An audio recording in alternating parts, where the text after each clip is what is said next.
Howdy everybody, I'm Gary and this is GLoPersonalFinance, where I talk about getting your finances under control, building wealth, and becoming financially independent. If you're keeping money in a savings account, you're losing money.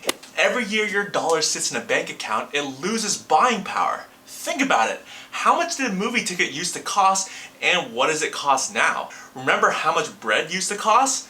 How much does it cost now? So if you're saving for retirement, socking it away in your savings account isn't going to cut it. So where are you going to put all of it? Well, you're going to have to decide that on your own, but I'll talk about where my personal risk level and my research has guided me to put my extra money. I'll show you by using my own personal brokerage account later on. So let's get started.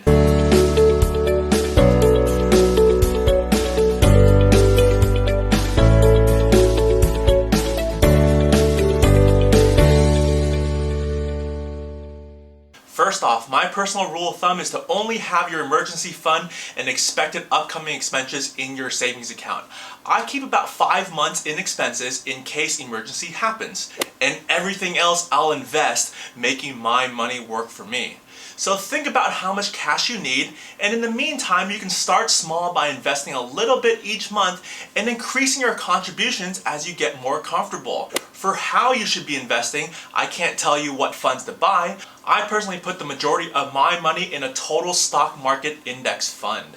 A total market index fund tracks the performance of the entire US stock market. The way it works, it has about 3,700 different stocks in it, each weighted based on their total stock in the stock market. For example, Apple is the biggest company in the US by market value, worth about 6.5% of the entire stock market. Microsoft is the next biggest at 5%. So if you invested $100,000 in the total stock market index fund, it's like you have $6,500 invested in Apple and $5,000 invested in Microsoft, and so on and so on and so on, all weighted all along the 3,700 stocks in the total stock market. The S&P 500 is another popular index fund. It's comprised of the 500 biggest companies in the US and makes up over 2/3 of the entire total stock market. So it does have a lot of overlap with the total stock market index fund. Historically, the performance of these two indexes have been nearly identical. The S&P 500 and total stock market have had over 13% annual growth over the last 10 years. So in that time frame, $100,000 invested could have grown up to $370,000, which is a great example of how powerful investing is over just sitting in cash. If you had put that $100,000 in the bank, 10 years later, you would have had $100,000. But if you would have put that $100,000 in an index, you would have had about $370,000. Keep in mind, it's also important to note that past performance does not guarantee future returns. These last 10 years had been particularly strong growth, and I'd be surprised if it keeps up that pace. But the indexes have shown time and time again that it beats just sitting in the bank. Just keep in mind, you are taking the risk that you could lose some of the original investments. The total stock market fund and S&P 500 fund are both synonymous with the market, and both are examples of low-cost, passively invested index funds. Index funds seek market average returns, but there are thousands of actively managed mutual funds to choose from, which are more expensive and exist on the belief that they'll beat the market. Some do, but in reality, most of them end up underperforming. 75% of actively managed funds don't beat the market. And since I'm passive, I teach, and I'm raising a little munchkin, I just invest in low-cost index fund that tracks the entire market. You can find these funds at any of the big investment firms. Choose from either Fidelity, Vanguard, Charles Schwab, to name a few.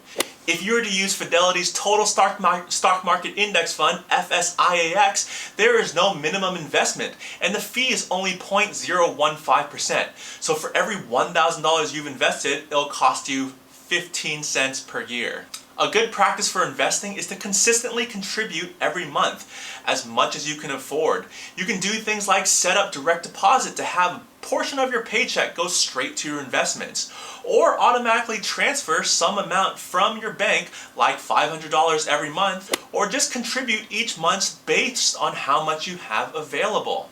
I do want you guys to take note of the power of compound interest. So if the market has averaged 10% annual returns at the rate of growth, if you were to invest $1,000 per month over 40 years, you would end up with over $5 million, having only contributed a total of $480,000. If you were to contribute $500 per month, it will get you over $2.5 million from just a $240,000 investment. Investing is so much easier than most people think. You just need to find the right funds and contribute monthly.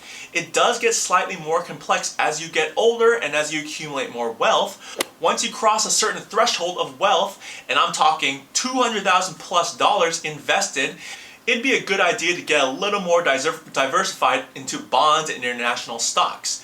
And as you get closer to retirement, you'll want to invest more conservatively. But both of these are just a matter of adding a couple more funds to your portfolio and choosing how much you want in each one. Investing in indexes gives you a good feel for the market. Once you have a good footing and foundation, then you can branch out into investing in individual stocks. But straight investing in individual stocks is risky. Have a solid footing first. Then you can allocate more and more into individual stocks if you want.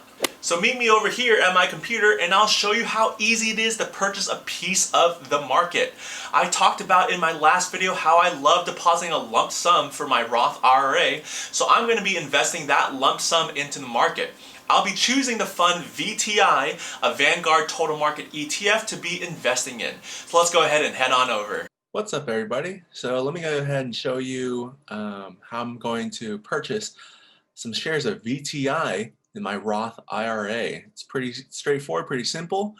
Let me go ahead and show you what my screen is all about. So here's my Roth IRA brokerage. I currently have about $33,000 in there, but I have about $6,000 to trade in. So I'm going to use this money to buy some VTI.